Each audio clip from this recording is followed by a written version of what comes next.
இறைவன் உனையே அழைத்தான் உடனே அவனே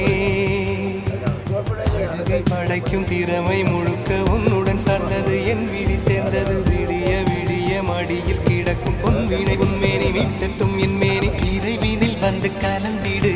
வீரல் பட மெல்ல காணிந்திடு உடல் மட்டும் இங்கு கிடக்குது